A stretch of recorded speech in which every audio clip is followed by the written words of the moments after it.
A new fusion has started in Raid and you don't want to miss it, but not for the reason that you might think.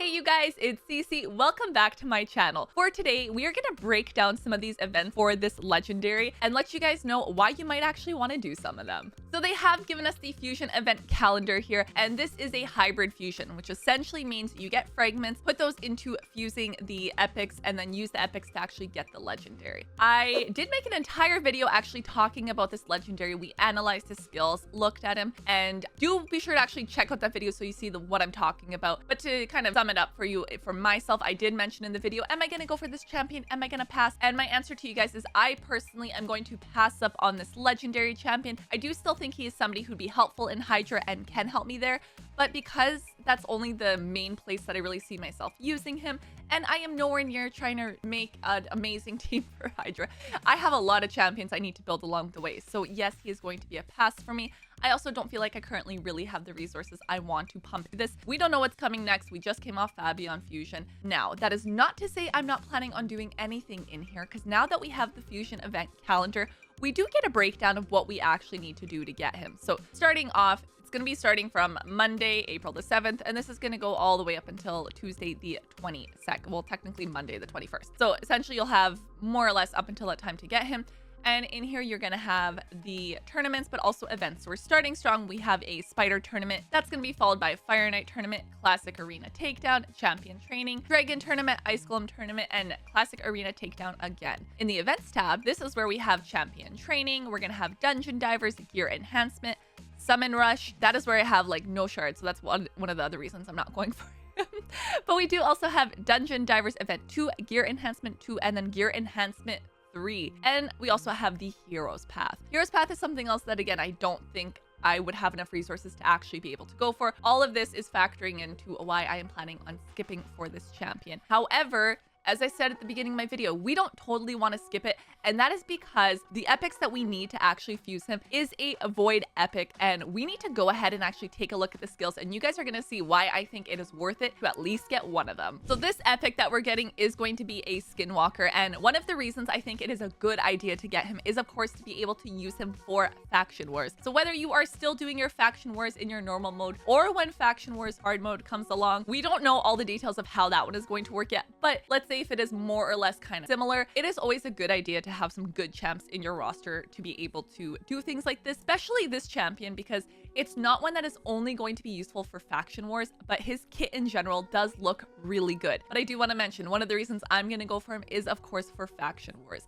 Let's go ahead and actually take a look at his kit though. So into the skinwalkers, down into the epics, I can show you guys, this is what I've got going on. So for skinwalkers, I only have Sun Wukong, and then I do have some of the epics in here, and some of them are really good and some of them are kind of worth building. However, if we're looking at Yuzen the Marooned, he has a very nice kit in here. So he is an epic support type. Starting off with his aura, it is going to be a resistance lead in battles by 40. So depending if you feel like you need a little bit more resistance on your champs or getting too many debuffs, it's an option. You can always use that as a lead. His first skill attacks an enemy, and the nice part of this one is it's actually going to transfer a random debuff from this champion to the target. It's also going to heal this champion by 10% of their max HP. So you do have a bit of a heal just already on your first skill, which is something that's very, very nice, because then you're not really relying on having another unit in your team, another champion that is going to be able to help and heal you. His skill 2 attacks all enemies and has a 75% chance of removing 2 random debuffs from all enemies. So random buffs. Has a chance of removing 2 random buffs from all enemies. That's really nice, because if they have any of those buffs that are not allowing you to do as much damage or any of the really annoying ones to go up against, you have a chance of actually removing 2 of those guys. This one also heals this champion by 10% of their max HP for each buff removed by the skill. And that is a fairly high chance to actually be able to remove some of those buffs. So skill 2 is also very nice. Going down to a skill 3, removes a random debuff from all allies. So it's going to help all your allies out on the team and remove one of those random buffs. Also heals all allies by 20% of this champion's max HP and places a block debuff buff on all allies for 2 turns. You can also bring this down to a 4-turn cooldown. So looking at just his 3 main skills alone, you'll see why he is a very good champion. Does also have a passive in here. And this is another great thing about this champion. Whenever this champ heals themselves using a skill, also heals all allies by 20% of any surplus heal. Keep in mind, skill 1 heals himself, skill 2 heals himself, and although skill 3 doesn't heal himself, it's going to heal everybody else. So You have heals coming into these skills, and you can also put gear on him that's going to enhance the heal even more if you wanted to. I want you guys to comment down below and let me know what gear sets are you thinking of putting on Yuzan. With whatever gear artifacts you're going to put on this champion, ideally you want to take advantage of that passive, because keep in mind, if you are using your skills and healing, if you are fully healed up, that surplus is actually going to go ahead and go over to your allies. So part of this champion, you definitely want to build him on high HP.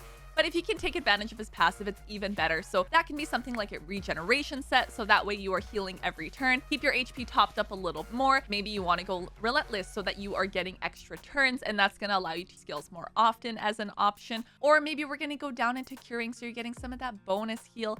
Immortal, so you get a little bit more HP, and then you also heals every turn. Divine Life, that would also work. Or Bolster. So any of these ones that really allow you to take advantage is where you want to go with this. For myself, looking at all of these sets that I have, I am right now kind of swimming in a surplus of Bolster because of a bunch of crafting that I did. I also have potentially some Immortal, looking at maybe curing. Like, you guys can see exactly what I have. I do have quite a bit of Relentless, and then potentially regeneration. It is going to depend on where my stats are coming from. I do want to be able to put a little bit of speed on him, and also, like I said, kind of keep that HP topped up. But if you can use this gear to enhance the skills even further, then that is even better.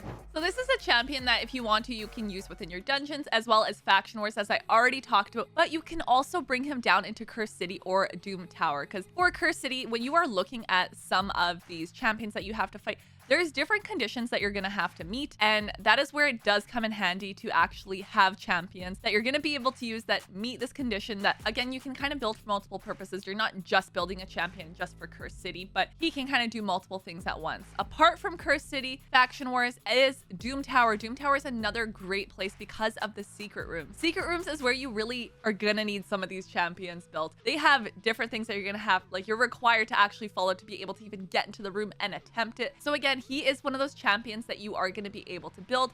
He has a great kit and use in multiple areas of the game. So the Spider Tournament has already started, and this is one of the ones that if you are trying to decide which events you actually want to get him, this may potentially be one of the ones that you do. I typically, when I look at these events, I also look at what is on the side here. So what is in here that I could use, that I could get? Do I need to run spiders anyway? Could be a good chance to do so anyway, and then pick some of this stuff up along the way. So if we are doing the spiders, that is going to give us the 25 frag. Now, again, we can look at this calendar and kind of break down and pick what do you actually need to do, what is going to be easiest for you to do. You're getting 25 fragments in each of these events, and essentially you just need to do 4 of them. That is if you don't want to go in hard with all of your resources. It's more so like, okay, I'll pick and choose. I'm going to need to do this anyway. I'm going to need to do arena. I may as well do arena. I need to enhance some gear. I may as well enhance gear. Finish the event and actually get the fragments. So that is another great way to do this, is just kind of look at all of the events that are going to be going on, tournaments, and kind of pick and choose which ones you want to be able to do, which will be easiest for you to do. Anything else that is extra, you can also use those fragment pieces. And this is another thing that I know some people were saying they might do. They might just put them into mods. So any of those fragment pieces that you don't need to use for the fusion, you can always go ahead and get some extras in here and use it towards this champion. So like, for example, I've got 4 pieces here. If I really wanted to, I can actually go ahead and exchange these. So that is always an option as well if you are going to go ahead and get some of those extra pieces. And of course, something else to consider is the Guardian Ring. In the Guardian Ring, we do have the Faction Guardians. So if you are somebody who maybe is lacking something in your Skinwalkers and you don't have all your epics filled out, this is another way that you can potentially get that champion, pop him in here, and get yourself some of those extra stats. If you download Raid Shadow Legends using my link, I'm actually going to start you off with the free legendary champion on day 1. And then at level 10, level 20, and level 30, you'll get yourself an epic. That is 4 amazing champions that you can get just by downloading using my link. I love when they do these events going on where there is a fusion, and it's actually the epic that is a very useful one, because it does allow us to add more epics. And as I said, he is actually a void epic, so one that might be a little bit tougher to be able to pull. So it's always a good way to actually get something else into our roster. I'm quite excited for him, but I want you guys to comment down below. Do you plan on getting him? Do you plan on doing the fusion for the legendary? Be sure you subscribe so you don't miss out on future videos. I'll see you guys next time. Bye.